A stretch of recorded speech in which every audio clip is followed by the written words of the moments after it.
Hi, everyone. It's Candace Craw-Goldman, and welcome to another installment of Worldwide Regression Week 2020, where this year's theme is Unleash Your Mind. And today I want to welcome a very special guest, Jessica Delmar. And Jessica is a messenger of oneness, a knowledge keeper, and an energy alchemist. And she's also a member of the quantumhealers.com community. She's been trained with Dolores Cannon and in the BQH method. And I've been watching what Jessica's been doing out there. Her community or popularity is growing. She's a popular YouTuber. And I have not gotten to talk with her personally, get to know her a little bit. So I'm doing that today with you out there so that we all get to know Jessica a little bit. So please welcome everyone, Jessica Delmar. Hi, Jessica. Hi, Candace. Thank you so much for having me. I am so excited to have you here today. You've been a part of our community now for a little more than 3 years or 3 years or so. And even before we started the show, what I was saying to Jessica was, you know, she's been a part of our community doing the same kind of work, same kind of training that I've had. And when we became independent from Dolores Cannon specific support and group, we became completely independent, set up a completely independent site, sat back and waited to see whether or not that was going to fly. And Jessica Delmar was the first one to sign on to that unity of complete independence. And you know what? Your name will always be something special to me when I see it, because that was such a vote of support about being independent, about being sovereign, about doing what you want to do the way you want to do it. Mm-hmm. And I can't think of anyone right now who is doing that maybe better than you. So. Oh, thank you, Candace. Well, it actually came at the perfect time, the BQH platform, because I had just graduated from the QHHT. I had just become a practitioner, and I had done a few of my practice sessions. And even just knowing within the first couple of sessions of doing it, I knew that I wanted to break out of that box. And then here comes Candace Craw-Goldman and the BQH community. So came at the perfect time. That's just so wonderful. So you were doing that kind of work for a while, and then you kind of branched out into some other things. And I want to get to that in a little bit, but what I really would like to do, if it's okay with you, is to back all the way up and just have you tell us who you are. How did you get to any of this work to begin with, where you even, made it into doing Dolores's work and then BQH, and now the thing that you do? How did it all start for you? I mean, I think a lot of people have been on this journey for forever, since we were born. I have been on a spiritual journey for my entire life, basically, since I was 4 or 5 years old, wanting to know what the greater meaning of life was, but also wanting to understand my connection with a God. And as I kind of delved into that, not necessarily work, but that exploration, I began to understand that that connection was a lot different than what our religions taught us. And so basically my journey was kind of my own exploration of spirituality in my own way, growing up, connecting a lot to the earth, but also being interested in a lot of the unknown things like spirits and ghosts and UFOs and stuff like that. And it kind of opened me up in college. At university, I studied a lot of the religions, and it opened my mind to seeing how religion took from spirituality, but that there were missing pieces in every type of religious text. And so it helped open up my mind. I got into yoga, and I got deeper into spirituality. And then I moved to New York in 2008, I want to say. And that's kind of when things unraveled. So I grew up in Hawaii, Honolulu, Hawaii, and then I moved to New York. So it was a big change.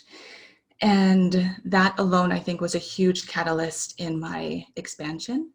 And it helped me to take everything that I had known, everything, all the puzzle pieces from before, to help me move through this really difficult, challenging area of expansion when I moved to New York. And that's sort of when I found Dolores Cannon, because I was in a place of, first I actually found Abraham Hicks. I found a deeper sense of law of attraction and how to create your reality. And although I had already known those from maybe like high school, I was introduced to law of attraction. It wasn't until I moved to New York, when I was faced with all those obstacles and challenges, that I was then saying, okay, how can I take my scattered life and bring it back, come back to me, kind of thing, grab hold of it. And then I got to a point of, okay, I want to dive deeper. There's something more here. There's something more here. I found Dolores Cannon's books. I actually first found another book about past life regression, and it's kind of escaping me right now, but I didn't really believe in past life regression at first, or past lives. Mm-hmm. And like I said, in university, I had studied like different types of, especially Eastern religions. And Buddhism all speaks about past lives. And it was one thing that I was like, I'm going to stay away from that for now because it doesn't click. But it wasn't until I found Dolores Cannon that it really kind of all came back. It was like all the scattered pieces came back to me, made sense finally. So I kind of dove into that. After the first couple of books, I went straight to the Convoluted Universe books. And I knew, then I kind of YouTubed her, I dug into her. I knew that she was teaching the QHHT course. And I knew at that moment that I wanted to take it, but I was like, I was kind of scared. I also knew that it would, if I was meant to take that course, it would start growing more and more and more. So a year later, I found myself still kind of reading Dolores Cannon books. It may have been 6 months to a year later. And it was just the next step to take the course. So that's what I did. That's such a great story. I'm so glad to hear it. And I'm so interested, I'm taking a couple notes while you're talking. First off, you actually said you started thinking about these things at 4 years old. Me too, 4 years old. I was thinking, this doesn't make sense. And what about this? And I didn't, I had lots of questions, even at that very young age. The second thing I wrote down is 2008, that's when I took my first course with Dolores, when I first met her. And so we were doing this kind of at the same time. And I also started with the Convoluted Universe books. And I think it's wonderful that you've actually read the books, because many people, especially now in 2020, reading is pushed aside, and it's YouTube. It's all about video. But there is something about sitting with one of Dolores Cannon's books in your lap and reading it, and that very intimate space that's created between her words and your vibration, where things happen. And I suggest to people out there who love Dolores and love her in the videos, pick up a book of hers and deepen your relationship with all that information. Yeah, absolutely. Well, I actually moved to New York in 2008, but it wasn't until 2016 or 15 that I actually found Dolores Cannon's books. So that was from 2008 to 15. It was kind of like that very long journey of reconnecting deeper, which ultimately led me to Dolores Cannon for sure. I see. Well, that's amazing. And you keep saying New York. Did you mean like actual New York City, New York? Yeah. Oh my goodness. Right in the city. There's New York, and then there's New York City. I've actually lived in the Syracuse area of New York, and that is a much different energetic place than New York City. So that was a real shakeup for you and your energy. Yeah, absolutely. It definitely took me off balance, and therefore understanding the law of how you create your reality and how everything is held within your energy, then the reflection of inner and outer, and how looking back, it was definitely that catalyst to help bring everything up within me that I had been holding on to for my entire life. And the reason why I spoke about opening up at 4 or 5 years old is because my mother passed away at that time. So it really opened me up to, okay, what's on the other side? How can I connect deeper there? So there was a lot of that trauma of that inner child to work through.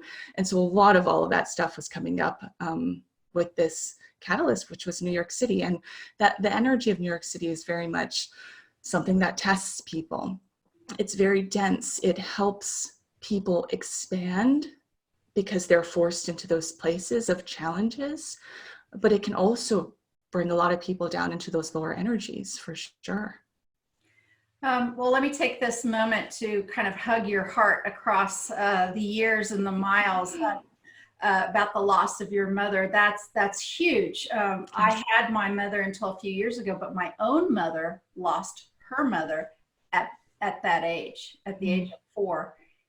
She was changed by that in a very, very large way. So this had to, it probably still affects your entire existence, I would guess.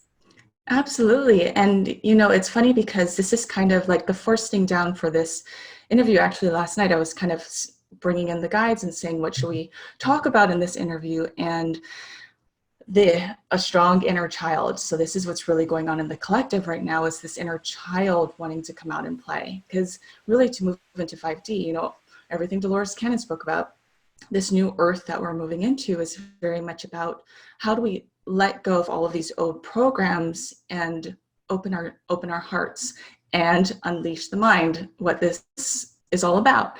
But also mind and the heart too, which is really that doorway to open up that inner child. So this is a really powerful topic to talk about today. Boy, it really is. And, you know, we're pre-recording this in March for an April release. So there's that to be said, because we could talk about more of that in a little bit. But I had a session just yesterday where Dolores popped in, and there was a question about some of what's going on out in our community right now, a real focus on, you know, panic with health concerns.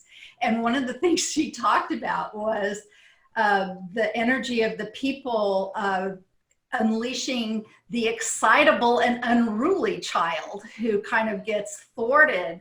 And she was saying, you know, you all, through my client, she was saying this, you all out there who are doing this work, particularly those in the quantum healers community, but those who are doing the awakened ones, the light workers, the ones who are assisting right now.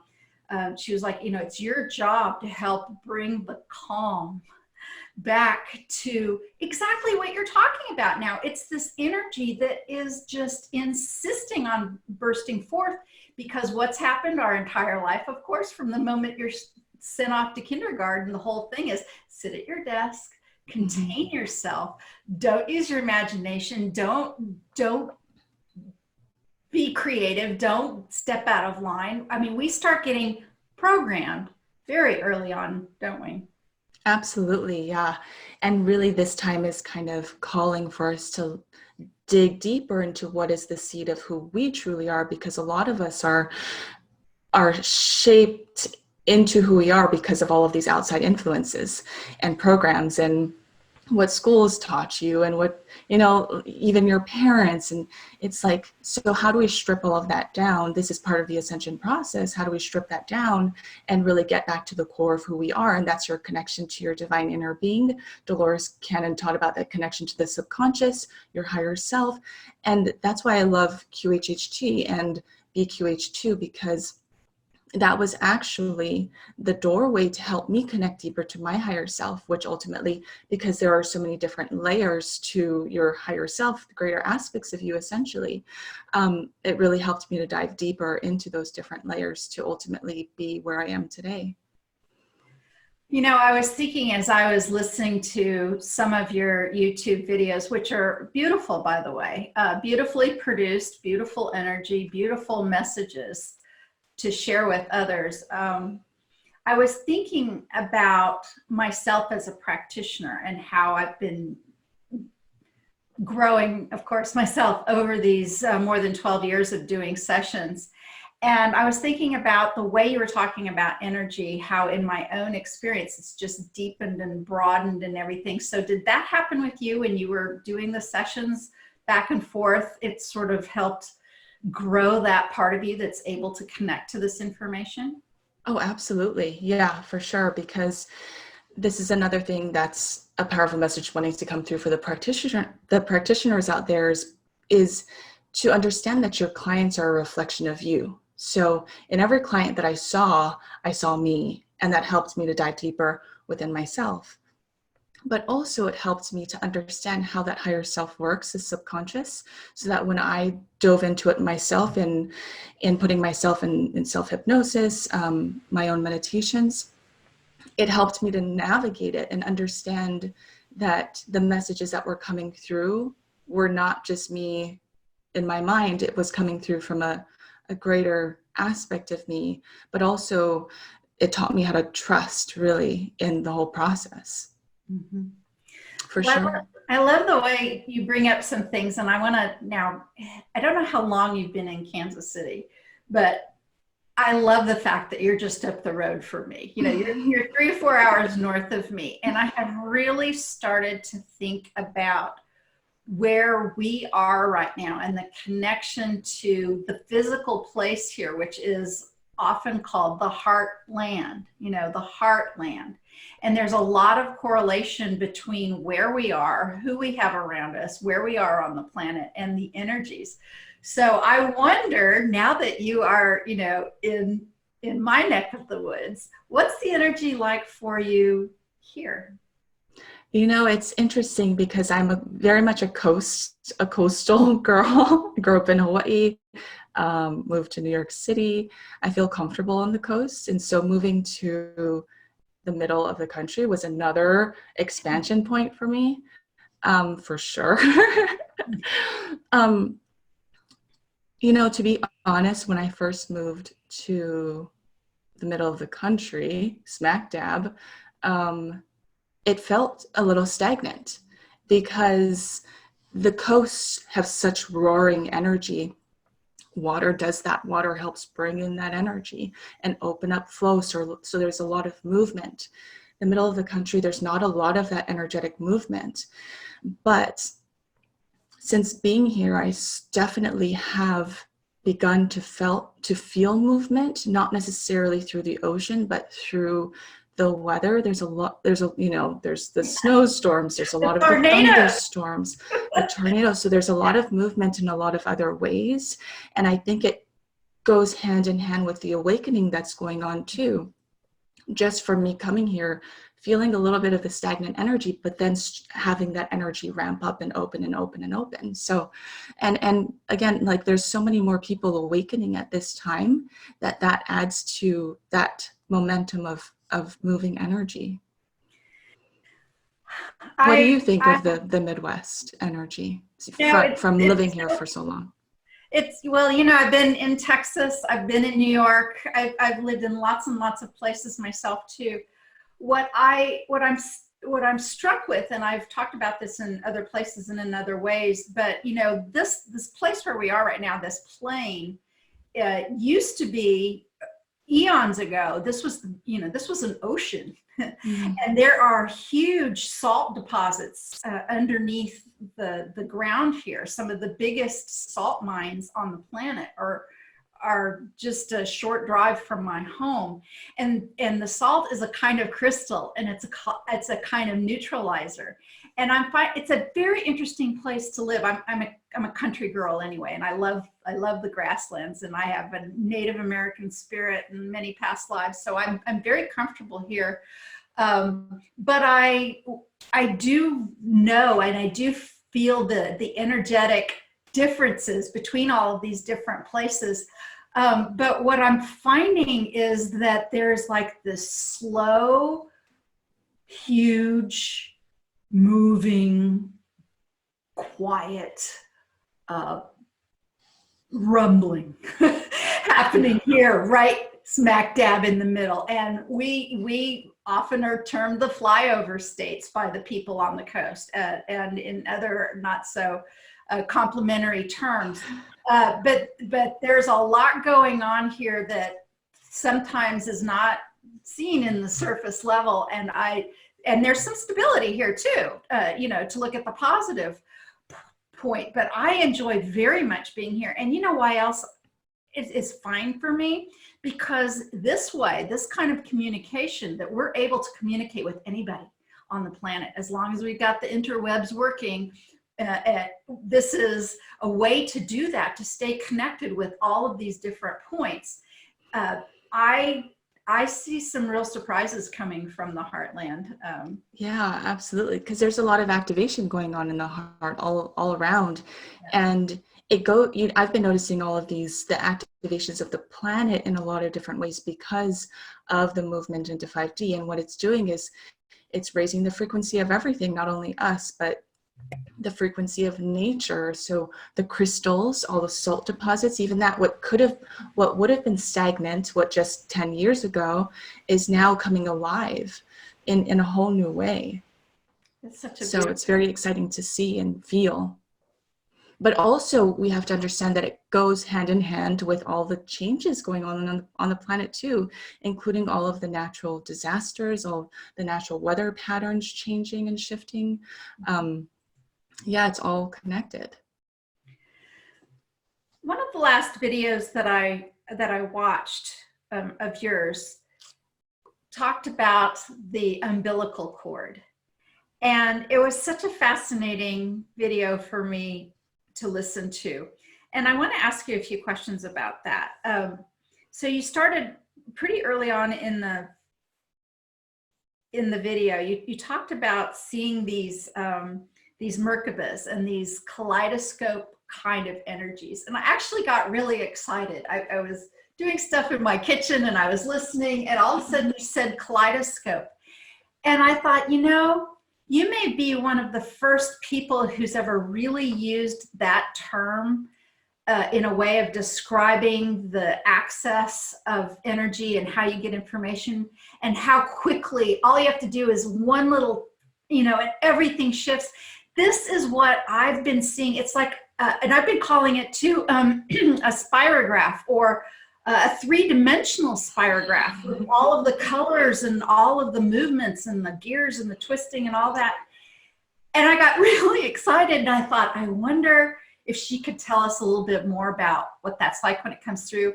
And I would wonder too, when did you first kind of start seeing energy and information in that way? Because it's so fascinating.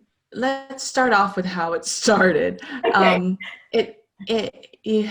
I want to say about a year before it started coming through, I was still doing QHHT and working with clients, but also doing QHHT on myself, self-hypnosis, and diving into bringing through my higher self and telling me, what do I need to work on, what past lives and all of that stuff.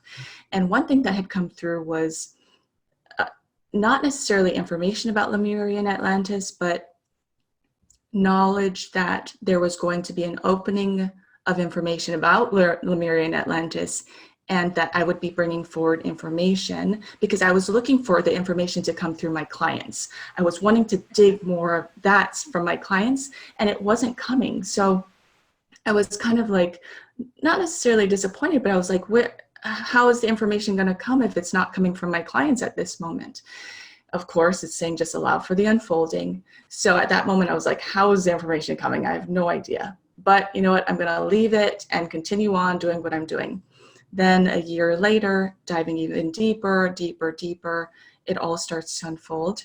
And it didn't all kind of come all at once. I used a lot of different tools to bring through information, like oracle cards, for example, which helped to kind of just bring more clarity to an overwhelming stream of energy that wants to come through, because there's, again, like the kaleidoscope, there's so much in the field, in the quantum field that we exist in, because we're multidimensional beings. So when I mentioned the kaleidoscope field, it is just technically the energetic field that creates the illusion that we physically exist within, the reality that we see.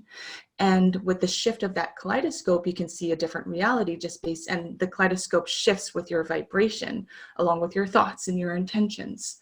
And so going back to how to bring in that information, I can't really explain how it comes through, but it goes hand in hand with how you interact with your reality. Meaning you have to begin, this is part of the ascension journey, is understanding how your reality is a reflection of you. So you begin to understand how you work a little bit better. You begin to understand how all these churning parts are working within you, coexisting with your vibration, you as a physical form, your thoughts, your heart, your emotions, everything is working together in this really well-oiled machine that is you, and then it projects out into your physical reality to create your reality and create your experiences and the people you come across. And so the more you understand that, then the more you can understand how information comes to you. And that includes, the first thing that kind of opened the doors for me were synchronicities. So it's like I keep seeing the same, at first numbers, of course, a lot of people begin to see the numbers, but then it started opening up to other things, like maybe someone would tell me something and then I'd see the same thing somewhere else. And so I knew that that topic or something was trying to come through in some way for me to address. And so I would then sit in my meditation and say, what's going on here? Because you ask yourself, these things are not just coming into your reality, on accident. They're coming in for a greater purpose. And so when you begin to understand that everything has a greater purpose in your reality, then you can really dive in and see what those messages are. And I talk about, nothing is not there for a reason. This includes the spider that's outside of your window. Everything has a message. Yes. So if it grabs your attention, it's grabbing your attention for a reason, and it's there for you to dive deeper. You can almost see everything as, again, the kaleidoscope. So the spider on your window, if I want to hone into that, then it opens up a new kaleidoscope for me to see into the world of that spider and see what the messages want to come through there. But yeah, is that kind of how it works with you too? Oh gosh, does it ever, especially with animals and with some other things. I don't know why, but a synchronicity popped up into my head when you were telling that story. I went to go visit a good friend of mine. Some people in the audience may recognize her name, Pamela Erlin. She's going to be a speaker too, a Worldwide Regression Week 2020. But I went to go see Pamela Erlin. I flew to go see her in Utah. It was a couple years ago. And it was so fascinating because I was getting up that morning to go see her, and I was thinking about the time we were going to spend together, and my computer was, no, it was my phone. My phone was over on the other side of the room, and all of a sudden it beeped, and I went over and I looked at it, and you know what started playing on it? My session that I had with Dolores Cannon from way back when. I hadn't listened to that. I hadn't pulled it up. I hadn't been looking for it. It wasn't in queue. It was nothing. And it was playing on my phone. And I'm like, in my head, I was thinking, well, what's this going to be about? And these kinds of, we call them sort of magical things, but it's the energy that connects and creates them. And and I love what you say about the spider, because the animals, for sure, for me, I watch the animals. What's going on with them? What are they doing? Pets in the house, birds outside, what's going on? What messages do they have? And, other people, indigenous people, Native Americans, they paid attention to this kind of stuff in a big way. And we've lost touch with that, haven't we? And sometimes all you have to do is just kind of pay attention. Go outside, pay some attention, and see what information comes, right? Oh, absolutely. And I mentioned the weather earlier, just in terms of the Midwest, and I had never experienced weather like this, like the intense thunderstorms. And I realized also there's another connection of your inner, every kind of like things that you're going through connected to the weather. So wherever you are, it's kind of like when there was a season of intense thunderstorms last spring, I want to say. And it was then I kind of realized there's a lot of clearing going on within me. If it's raining every single day, there's something deeper that's trying to come through. And so this is also about how do you ease and flow with the ebbs and flows in your reality too, right? It's about understanding, again, that everything's a reflection, and that just like the moon cycles, there is, you know, active phases and receptive phases. How can you flow with your reality? And that's part of becoming one with the reality that you're creating, because it is the reflection of you. So if there are things in your reality that's saying, for example, the thunderstorms, the raining, thing, you're going through terrible situations, or something's calling you for you to rest, move with that energy and rest. Don't try to fight against it, because then you're just creating more resistance. But yeah, it's just about understanding that connection, and then you can dive deeper. But going back to the umbilical cord energy, that's really strongly coming through right now, especially the collective energy and what's going on, not only collective, but individually as well. And again, going back to the beginning, what we were talking about, that inner child trying to come through, also connected to that umbilical cord energy. So it, you know, understanding the reality that you exist within is it's like lenses on your eyes.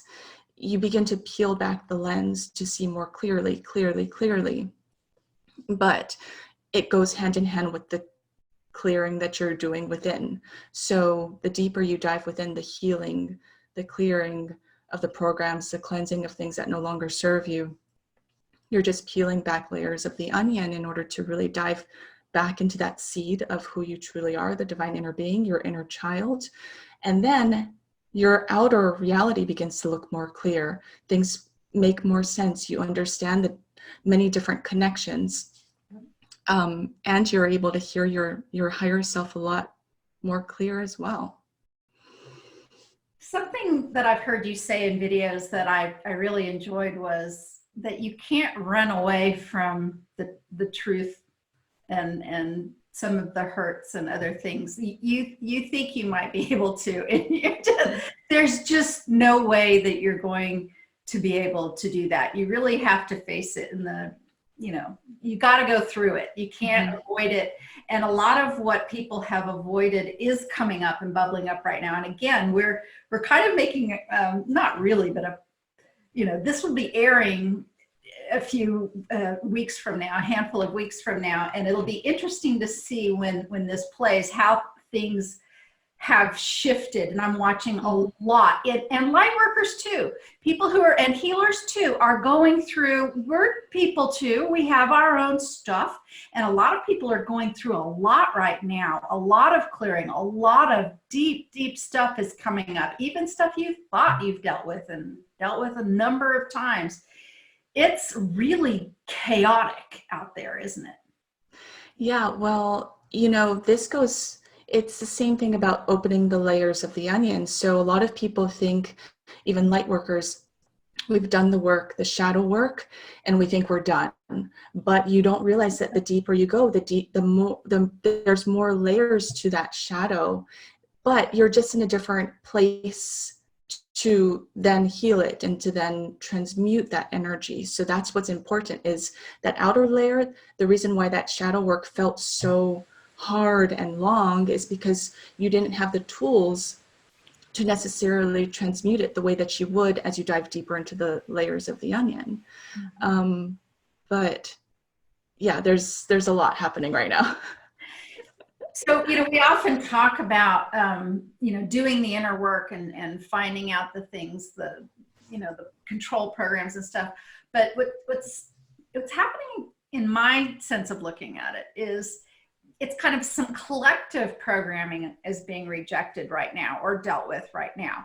And so a lot of people are going through the same kind of stuff at the same time. And that's what's ramping up some of this chaotic energy right now. So we've been going along primarily working on, ourselves as individuals right now. And suddenly, the whole world is doing some of this together. And some of us, even who, can kind of see what's going on, we're still affected. Even when, it's mostly happening to the collective, we have to deal with that energy too, don't we? Absolutely. Because everyone, especially light workers, are serving as a vessel. And so the clearer your vessel is, then the easier you can transmute the energy. So even if you've done the work, you're still helping the collective to transmute that energy too. And so you serve as a powerful aid in that sense. But also the reason why all these things are happening is because we're moving into a collective timeline that's more in alignment with a higher vibrational version of us, which is 5D. And so we're trying to get all of these different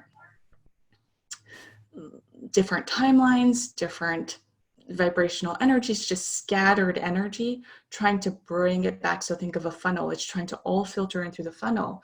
And so things that are going on in the world right now, that literally the entire world is affected in the same sort of way, it's because it's trying to get us in alignment in some way. Even if it's in a lower vibrational alignment of fear, for example, it still gets us into the same room versus having us be in like a million different rooms in order to then transmute the energy together and push us into the same place. So again, there's, like you were saying, there's really no running away from it. We have to face what comes through for us. And as that collective energy runs through us, then it's going to bring up whatever. It's kind of like a magnet. So it attaches to anything that is remotely in alignment to that vibration of fear.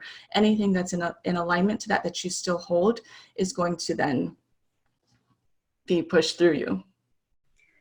You know, nature's a great mirror and reflection of that. If you pay attention to what's going on the prairie or really anywhere, a great scenario would be, you know, if you watch, as an example, in a documentary or whatever, a pack of lions hunting a herd of antelope, there's actually an amazing amount of communication going on between the elder or the sicker or the smaller or the weaker or the whatever.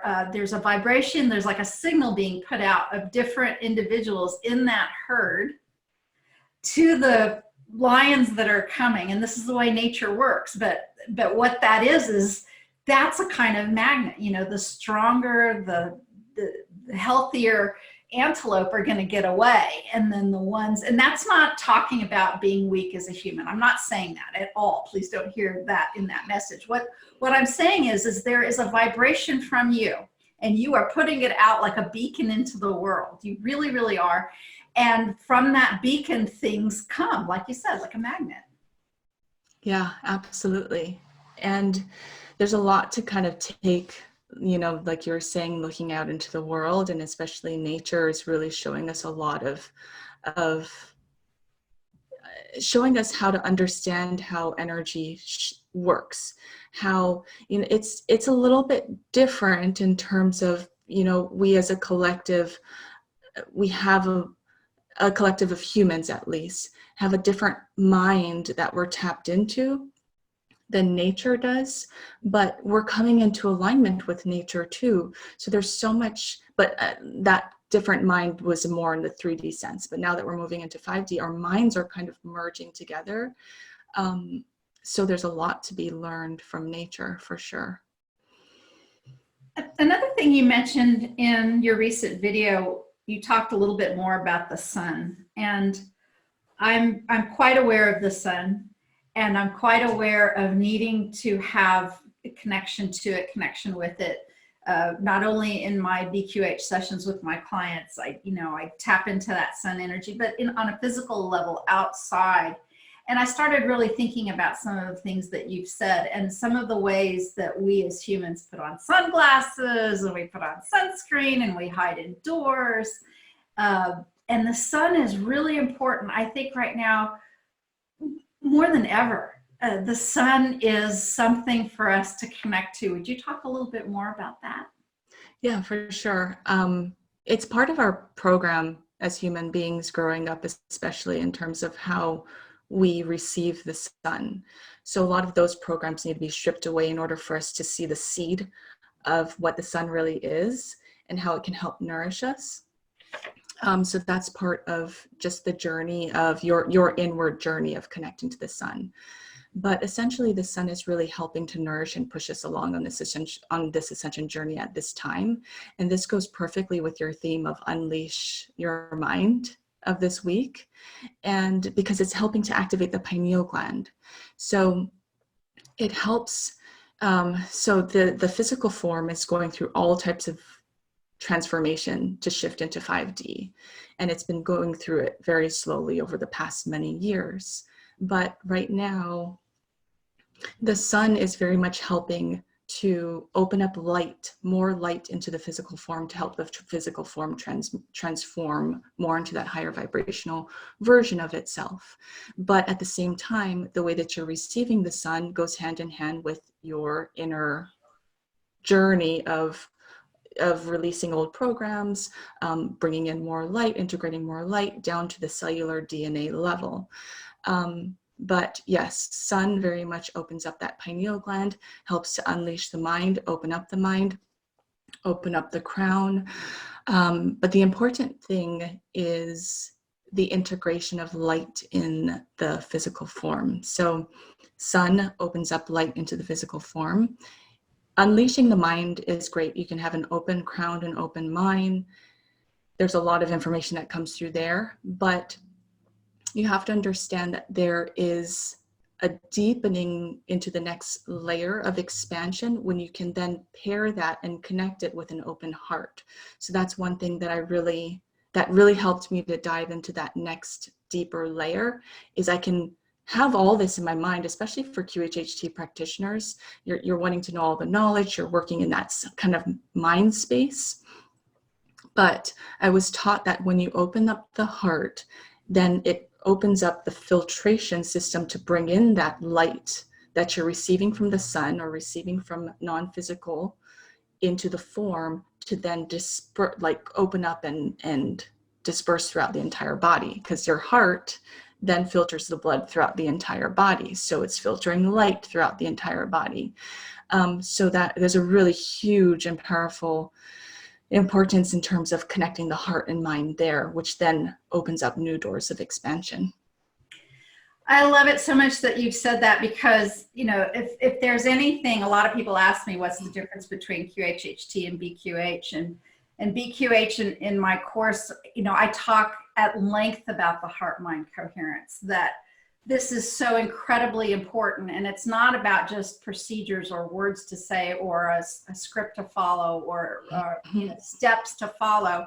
You must energetically connect and use intentions in the heart-mind coherence. So I'm happy to hear you say that. That's great. You know, I don't want to minimize anything that anyone's going through right now. There's a lot of people going through a lot. Very close friends of mine, family, you know, people are having to deal with some very serious issues and some very scary, not fun issues.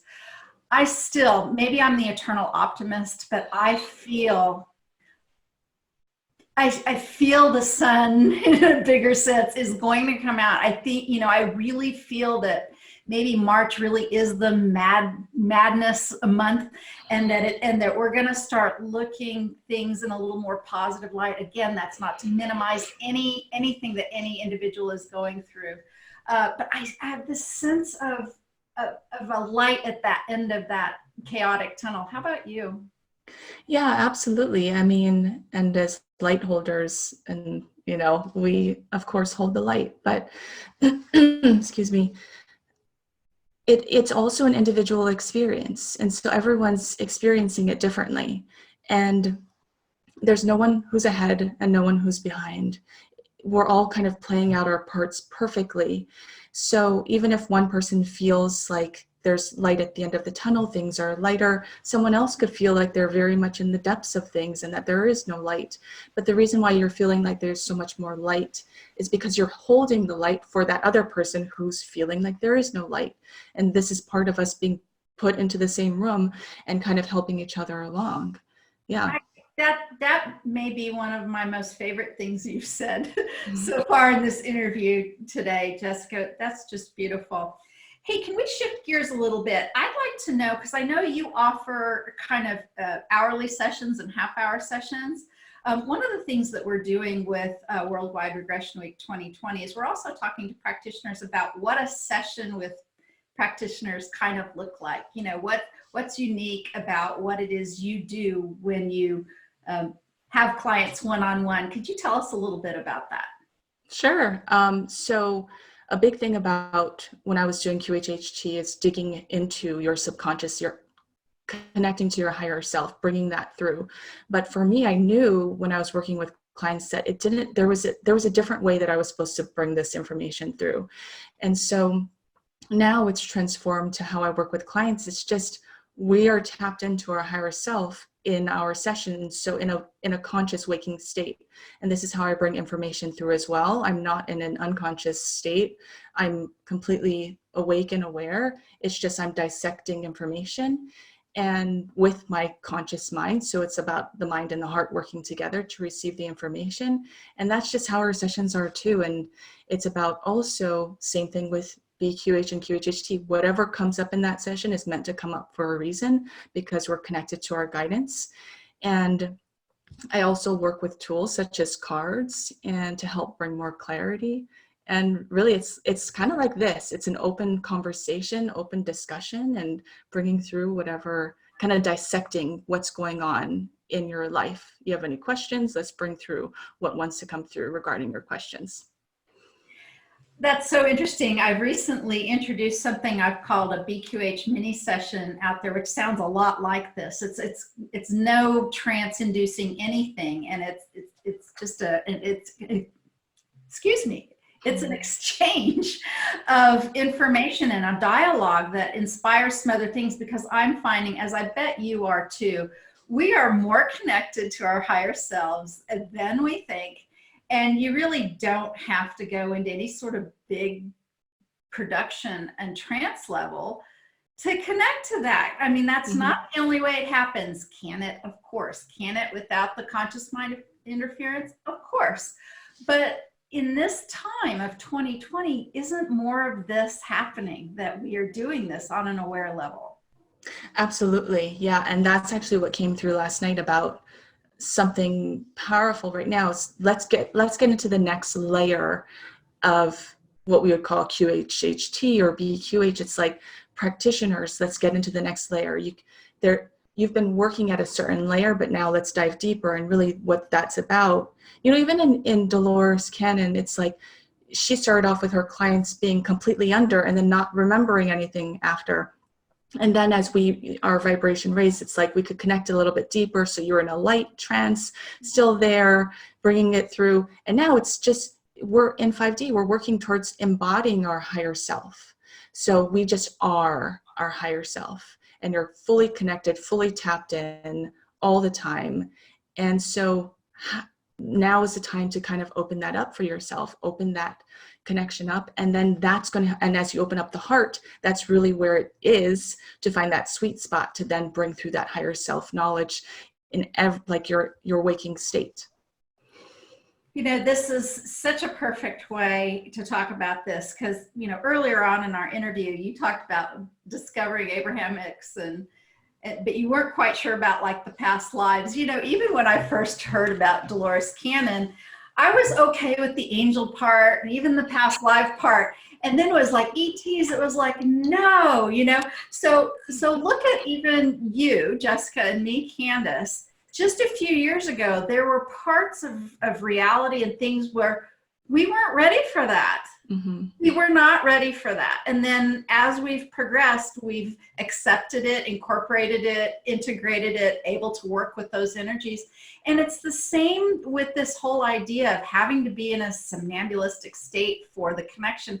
It's just not that way anymore. It had to be that way before, because of the conscious mind be like, I can't deal with anything that far out of my realm of understanding or acceptance. And we're accepting so much more now, and so much more seems possible. And that's why our higher self is more present, isn't it? Or we're more integrated with it. Oh yeah, absolutely. For sure. It's an evolution. It's the constant evolution of yourself. And that's what this ascension journey is you have to be comfortable with change, because if you're not comfortable with change, then you can't evolve. So I've noticed constant change, you're on a roller coaster basically. And you have to be, that's why it's important to just ease and flow through it all. It's like, you're going to get sway this way and this way and this way. You just have to move with it, and it's going to take you to exactly where you need to be in terms of your evolution, because your evolution is not necessarily going to be the same path as someone else's. So there's no really way to kind of roadmap it out, kind of, you know, it's like you just have to feel into it and feel what your own spirit guidance team wants to, where it wants to take you for your own type of evolution and growth. Yeah, it doesn't do much good to compare your path with other people's paths. Yeah. Although I know we all do it to a little bit of an extent, but that's why sometimes some of these sessions can be helpful, because they're a little bit of support in that way to say, you know, it's going along okay. Yeah. It is. Well, Jessica, this has been a marvelous time with you today. Tell our listeners how they can get a hold of you, where they can connect with you, and if they want to hear more. Oh, thank you, Candace. Yeah, I am on YouTube. You can find me at Jessica Delmar. Also my website, jessicadelmar.com. I just recently opened up a podcast where I have my YouTube episodes basically in podcast version so that you can listen to it on the go. And the podcast is called Soulverse. And yeah, that's me. Also on Instagram at Jessica Delmar. All those places, and yeah, we'll add all of those links below so that you can catch up with Jessica in all of these different ways. This has been such a delightful time with you, Jessica. Thank you so much. I hope that you can come back and chat with me again in the future. Thank you so much, Candace. It was a pleasure. Thank you all. All right, well, there's more to come with Worldwide Regression Week 2020. Unleash your mind. Lots more speakers, lots more events coming up. Join us. Don't miss a thing. Subscribe to us on YouTube too, and all of our other places that will be linked below. Thanks, everyone. Bye for now.